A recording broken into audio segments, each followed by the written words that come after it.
Если я усну и проснусь через 100 лет и меня спросят, что сейчас происходит в России, я отвечу: пьют и воруют. Кому конкретно принадлежит эта фраза, до сих пор остается загадкой. Многие считают, что ее сказал Салтыков-Щедрин, кто-то ее приписывает Карамзину, а кто-то верит, что это сказал Толстой. А как вам такое? Смотри внимательно, выигрывай обязательно. За хорошее зрение 5 рублей премия. Этих и подобных словечек огромное количество. И все они принадлежат распространенным в 90-х годах мошенникам, которых в народе прозвали наперсточники. Именно сейчас ты узнаешь про фокус, на котором зарабатывали огромные деньги, какова грань между фокусом и мошенничеством, и как наперсточникам удалось обмануть весь мир. Меня зовут Геннадий Сергеев, и мы начинаем. Вообще, что такое эти наперстки? Для одних это устройство для проталкивания иглы во время шитья, а для других инструмент заработка. Кстати, помимо наперстков жулики использовали еще стаканчики и даже ореховую скорлупу.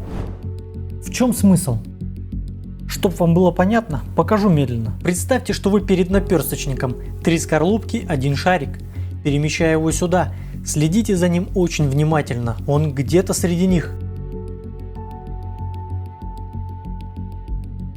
Где же он? Здесь? Может, здесь? Поставили бы деньги и проиграли. Давайте еще медленнее. Шарик убираю в левую скорлупку и отодвигаю. Здесь нет. И здесь тоже.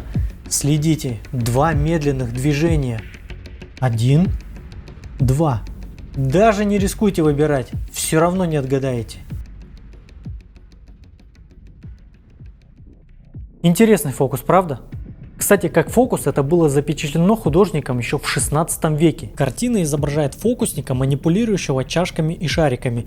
На переднем плане видно, как карманник обворовывает зрителя, который наклонился, чтобы лучше разглядеть манипуляции фокусника. Раньше фокусники выходили на улицы, чтобы радовать глаз зрителей, особенно на всяких ярмарках, и не брали за это денег.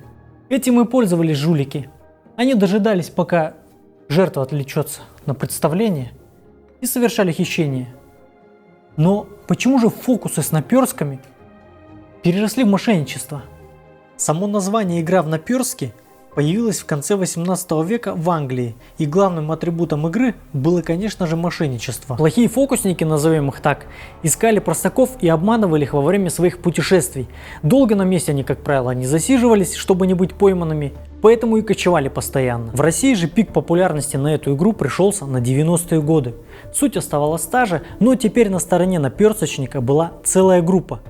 Об этом чуть позже. Казалось бы, отгадать где шарик. Но эта детская забава в 90-х годах приносила жуликам огромные деньги. Несмотря на то, что азартные игры запрещены. Некоторые из вас еще в это время даже не родились, а ваши деды уже вовсю проигрывали в эту игру деньги. Казалось бы, на вид самая безобидная игра, и этот низовой, так назывался человек, который крутил наперстки, в глазах зрителя был окружен большой публикой, и смухлевать на глазах у людей у него просто не было шансов. Какой наивный зритель. Они зазывали толпу веселыми стишками по типу «У кого глаз алмаз, у того машина вас». Покрутил, погадал, думал, шарик угадал. Но стоит вам клюнуть на удочку и войти в азарт, как тут же все деньги, которые вы ставили, просто сгорают. Кстати, это не настоящая купюра. Посмотрите на мир вокруг вас. Все пытаются заработать деньги. И так было всегда. Особенно привлекало людей что тогда, что сейчас жажда легких денег. Это всякие лотереи, розыгрыши, игровые автоматы, карты. И наперсточники поняли, что можно зарабатывать на простачках, которые ищут легкие деньги. Свои игровые зоны они располагали у вокзалов, рынков, в подземных переходах и там, где было большое скопление людей. Это было некое представление, спектакль. И люди, играя в наперстки, ставили не только свои деньги, но и различные украшения. И выиграть у наперсточника мог только сам наперсточник. Потому что как бы вы ни пытались следить за движениями шарика, вы не увидите, поскольку он всегда находился в руке у жулика. Игра выглядела примерно так. Игрок выигрывал несколько раз подряд у наперсточника, и когда ставка становилась достаточно высока, ведущий прибегал к шулерству и забирал все деньги. А еще параллельно проговаривая, Играть никого не заставлял, пистолет не наставлял. давая понять, что жертва виновата сама. Для России наперсточники стали большой проблемой. И чтобы хоть как-то довести до народа, что это жульничество, снято немало картин. Возьмите, к примеру, всем известный фильм на Дерибасовской «Хорошая погода». Там ярко показана эта игра и то, как азартный гражданин проиграл все. Я должен поймать этот чертов шарик. Да какой шарик? Это все липа, жульничество. Или вот, например, советский фильм «Фанат». Советую досмотреть этот отрывок до конца. Там главный герой как раз таки проигрывает деньги и после в открытую дает понять зевакам, что они настоящие лохи. Когда он отобрал у жулика весь его фонд, люди, конечно же, попросили вернуть их проигранные деньги. На что он кинул им пару монет и сказал: Большего не стоит. красиво. Ну уж после такого-то люди должны прекратить вестись на это. Но дураки всегда будут. Это доказывают множественные произведения, в том числе современные. Вспомните фильм «Команда А». Или же шикарный мультик про богатырей «Ход конем». А вот еще мультик «Вэлиант». И смотря эти отрывки, мы понимаем, что сейчас произойдет обман. И этот обман знает весь мир. Может, сыграем теперь в другую интересную игру, например, в футбол? Ты мошенник! Верни мои деньги! Назревает вопрос, но раз это мошенничество, неужели не было людей, которые ловили их за руки? Конечно, были. И тут не все так просто. У наперсточников, как и у любой другой преступной группы, была своя иерархия. Был, как я уже говорил, низовой, который разыгрывал наперстки. Помимо него были верховые, которые были подставными зрителями и чаще всего выигрывали, чтобы привлекать зевак. А в случае конфликта или случайного выигрыша уйти с деньгами не давали маяки. Это громилы, которые запугивали конфликтующего. И закончиться такой спор мог больничной койкой. Это некая ловушка в ловушке. Шло время, и граждане стали понимать, что наперстки – это лохотрон. И выиграть в него шансов нет. Как итог, количество желающих рискнуть многократно уменьшилось. Думаете, победа? Нет. Разводилы тоже не стояли на месте. Они начали совершенствовать схему, и такая схема представлена в фильме «Трест, который лопнул». Наперсточник под видом показа фокуса привлекал публику, и играть никто не осмеливался. Неожиданно из толпы находился смельчак, это сообщник, который начал активно играть, когда выигрывал, когда проигрывал, но только для того, чтобы подогреть интерес публики, ведь в свою очередную ставку он идет ва-банк и выигрывает. Зеваки на эмоциях решили поиграть, и каждый сделал свою ставку. И после снова приходил наш смельчак, который аккуратно похищал весь банк, и наперсточник делал вид, что его обокрали.